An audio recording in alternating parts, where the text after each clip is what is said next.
నమస్తే అండి. Welcome to Adireddy రుచులు. ఫుడ్ ఎక్స్‌ప్రెస్‌లో ఈరోజు క్రీమీ చికెన్ కర్రీ చేయబోతున్నాను. చాలా టేస్టీగా ఉంటుంది. ఇంగ్రీడియంట్స్ ఒక్కసారి చూడండి. ఒక హాఫ్ కేజీ చికెన్ తీసుకున్నాను.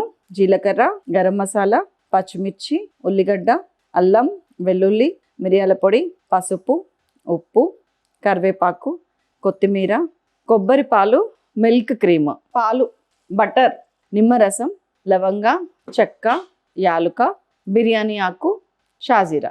ఇది సింగిల్ పాట్ డిష్ అండి. మంచిగా పాన్లో అయిపోతుంది. ఒక పెద్ద పాన్ తీసుకోండి. దాంట్లోకి ముందు ఒక 20 గ్రామ్స్ 2 ప్యాకెట్స్ ఆఫ్ బటర్ వేసాను నేను. ఈచ్ 10 గ్రామ్స్ అనమాట. కొంచెం కరిగినాక ఆయిల్ వేసుకున్నాను ఒక 2 టీ స్పూన్స్. కొంచెం వేడెక్కగానే ఒక 2 బిర్యానీ ఆకులు, 2 యాలకలు, 4-5 లవంగాలు, ఒక 2-3 చెక్క ముక్కలు, కొద్దిగా షాజీరా, కొద్దిగా 1 టీ స్పూన్ కసూరి మేతి అన్నీ వేసి ఫ్రై చేసుకున్నాను. ఇప్పుడు ఏంటంటే అల్లం చూసారు ఎంత సన్నగా తరిగామో.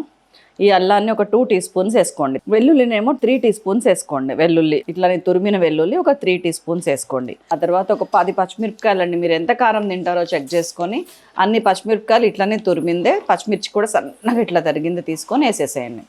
అన్నీ ఫ్రై చేసుకుంటా కొంచెం వేడెక్కిన తర్వాత మన ఆనియన్ కూడా ఇట్లనే తరిగింది, తురిమింది, సన్నగా ఉన్నది చూసి వేసుకోండి. చిన్న మీడియం సైజ్ ఆనియన్ ఒక్కటి చాలండి.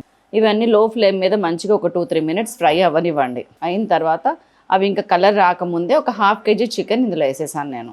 అన్నీ బాగా కలిపి ఒక నిమ్మకాయ, పెద్ద నిమ్మకాయ రసం పిండి మొత్తం మిక్స్ చేసి మూత పెట్టేశాను.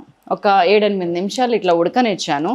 ఆ లెమన్ అనేది చికెన్ పీల్చుకునేదాకా నేను వెయిట్ చేశాను. ఆ తర్వాత తీసి కొంచెం పసుపు, 1.5 to 1 టీ స్పూన్ ఉప్పు వేసి మళ్ళీ కలిపి కొద్దిగా కరివేపాకు కూడా యాడ్ చేసి మిరియాల పొడి చల్లి మళ్ళీ లో ఫ్లేమ్ మీద ఒక 5-6 నిమిషాలు ఉడకనిచ్చాను. కొంచెం గరం మసాలా పౌడర్ కూడా వేసుకున్నాను. ఒక half teaspoon, 100 ml milk పోసాను. కాగబెట్టిన పాలు ఇవి. ఇప్పుడు దీంట్లో కూడా ఒక 5-6 మినిట్స్ ఉడకనిచ్చాను. ఇంకొక 5-6 మినిట్స్లో దింపుతాము అనగా ఇప్పుడు నేను చిన్న సైజ్ కొబ్బరికాయ కొబ్బరి పాలు తీసింది ఉందండి ఇంట్లో, అది వేసేస్తున్నాను. మీకు బయట స్టోర్స్లో కూడా కొబ్బరి పాలు దొరుకుతాయి. అది తీసుకుంటే కనుక అది చిక్కగా ఉంటుంది కాబట్టి పోసి కొన్ని వాటర్ యాడ్ చేసుకోవచ్చు.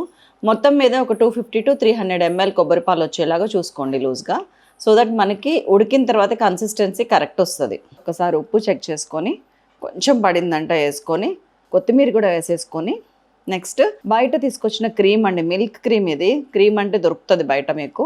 దాన్ని కట్ చేసి ఒక 100 ml ప్యాకెట్ వేసేసాను. దట్స్ ఆల్ అండి. అదిరిపోయే క్రీమీ వైట్ చికెన్ రెడీ. చూసారు కదండి. ఇది రోటీస్లోకి, దాంట్లోకి, అన్నంలోకి కూడా సాంబార్ లాగా వేసుకుని ఇట్లా కలిపి తింటే చాలా బాగుంటుందండి. ఒక్కసారి చెయ్యండి, ఇంక వదలరు మీరు. ఉండనా మరి మరొక అద్భుతమైన రెసిపీతో మళ్ళీ కలుస్తాను. Thank you.